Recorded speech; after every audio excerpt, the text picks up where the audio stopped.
We're going to work with you for the next several weeks, okay? All right, and the point of us working with you is we want you to do one thing. We want you to master you, okay? Anybody know exactly what they're going to be doing the next 5 years? Nobody know exactly what they're going to be doing the next 5 years. Let me tell you my story so you can kind of understand who I am. So, again, my name is Wilfred Bowles. I'm from New Orleans, Louisiana. What happened is, in New Orleans, Louisiana, when I came up, it was grinding, okay? So I had three things on my mind. I had football, females, and fighting. That's all I had on my mind. That's all I thought about. Football got me a scholarship to Alabama State University. So I went to Montgomery. That's where I met the principal, Principal Furr. We played on the same team. I also met my now wife at Alabama State. I got an injury to my knee. I would have to come in early to get treatment, and I would see her on the track running so she could get done working out before the football team comes. So thank goodness for the injury, right? So, but here's the thing. She changed my life. But at that point, my mind wasn't right because I was focused on what three things? Fighting, females, and football.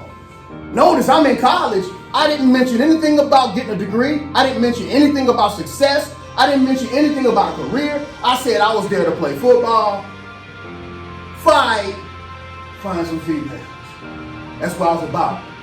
So as time would go on, I didn't graduate from Alabama State University.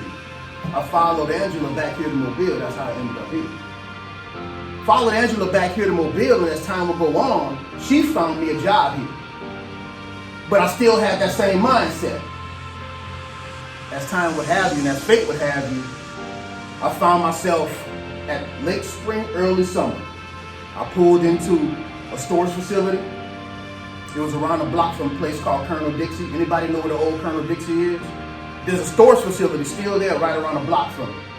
So I pulled in there with my truck, pulled all the way to the back, cracked my windows down because it was a little hot out there. I revved my seat back, said my prayers, and I went to sleep. I was homeless. Football, females, fighting mindset got me sleeping in my truck. Sleeping in my truck. And I would sleep there for night after night after night, but I was embarrassed, so I couldn't tell nobody. And it was at that point that I realized that something got to change. Something got to change. I realized at that point that wherever I go from here on, I need to make sure I add value. I need to add value so that I can actually be productive as a human. As a human. And so at Bold Coaching, what we do is we help people learn how to master themselves. So here, by the end of the mentorship, hopefully we will have learned to master ourselves so that others can. How will others master you? Whenever you can't master your temper, whenever you can't master that whatever swag you got, it'll get you in trouble. And so you end up locked up. And when you're locked up, what are you being? You're being mastered. You're being told when to eat. You're being told when to go to bed. You're being told when to wake up. Your time is controlled. And so you're being what? Mastered. Why are you being mastered? Because you couldn't master yourself. And so hopefully by the end of this mentorship, we will have gotten an understanding of who we are. What gifts that we were given. I'm talking about that we were naturally born with. And we're going to master those gifts, find out where we can add value in the land, in this world,